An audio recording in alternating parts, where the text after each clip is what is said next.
Let's take a look at the way the transmission and alpha modes work inside of the glTF Scene Toolkit. This is significant for transparent surfaces, so it's important to pay attention as there's quite a bit going on here. In the image that you see, which you can download at glTF sample models in the Kronos Group website on github.com, you will find an array of 4 columns of different colored spheres, each column consisting of 3 separate rows. These rows have different material treatments, and each column represents different uses of the alpha mode. Let's start with the yellow column of spheres, as well as the materials that are attached to them. In the content widget, I'm going to select the materials item, and we can see all the materials located in this scene to the list on the right. Near the top we see the yellow trans item. I'm selecting it now, and we see that the inspector has updated with the information for this particular material. The alpha mode shows as opaque, an alpha cutoff of 0.5.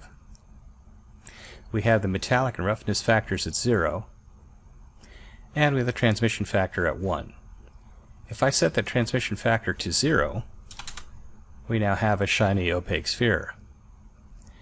If I take the roughness factor to 1, we now have a very matte sphere.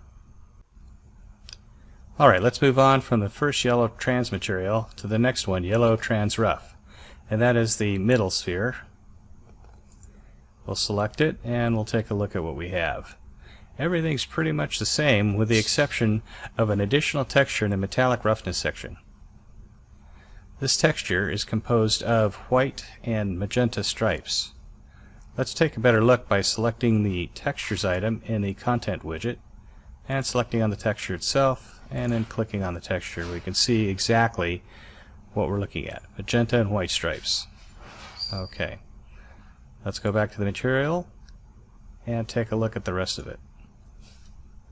So what we have are these stripes are angling going right side up, and they're driving basically the metallic and roughness factors with the different colors. So if we choose a different direction with a different color combination, we now have the directions of the stripes moving in the opposite way with the left side up instead of the right side up. We also have a lighter color magenta along with the darker magenta, and that is modulating the roughness factor in the image as we see.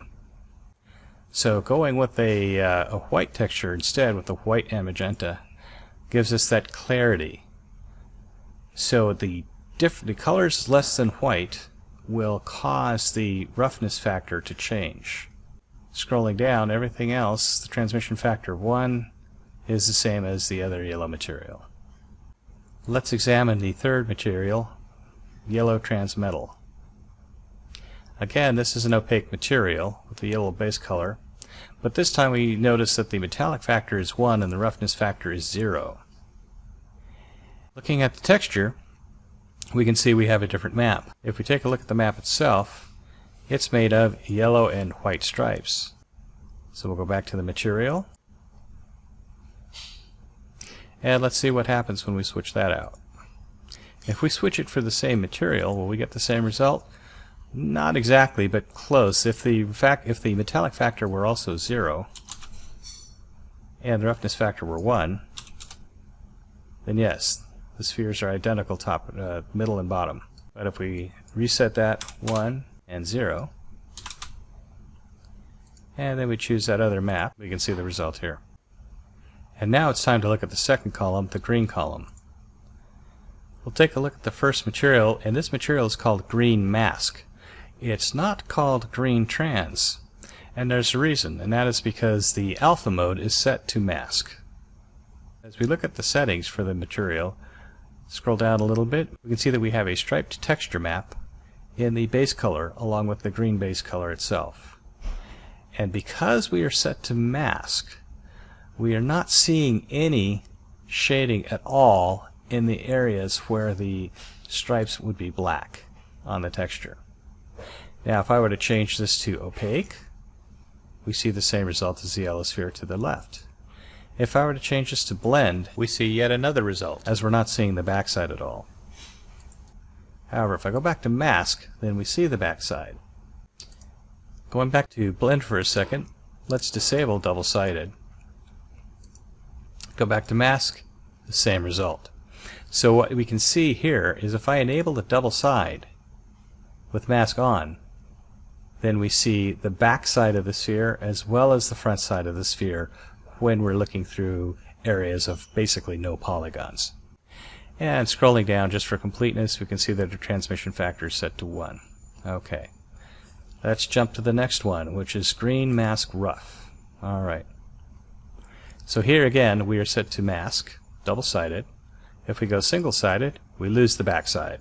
We have the same texture as before, but this time we have a roughness factor of 0.5. So if we change that to 0, we look just like we did before. And if we change it to 1, we basically get solid shaded stripes with no definition whatsoever. Go back to 0.5, and our transmission factor is still 1.0. Let's move on to the green mask metal material. Still set to mask. Again, if I deselect the double-sided, you see the result. Scroll down, the texture is the same, but this time we have a reverse condition on the metallic roughness and a different texture.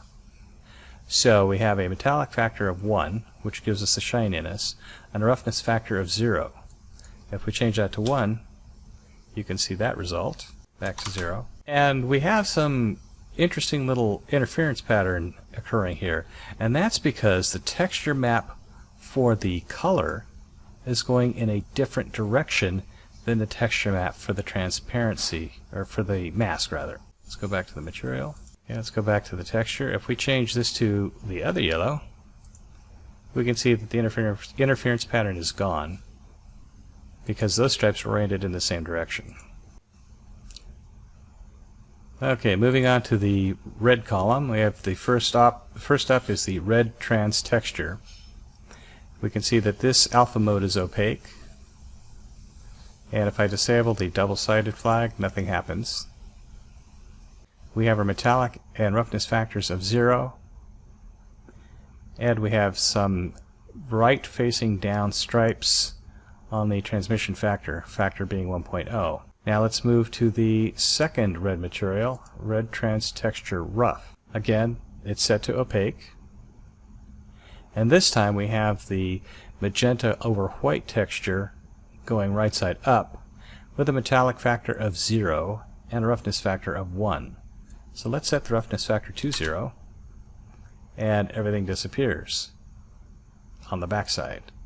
If we change it to 1, we see the backside appear again. Yet the front side is still pretty shiny. And if we go to our transmission factor, we can see that we have these same stripes as before. So what's happening here? Well, what we have now on the metallic roughness section, this texture map is modulating the metallic and roughness factors. Let me change this texture to this texture, and we can see that the roughness factor is being keyed off of the other stripes. So the closer we are to white, the closer we are to clear or see-through.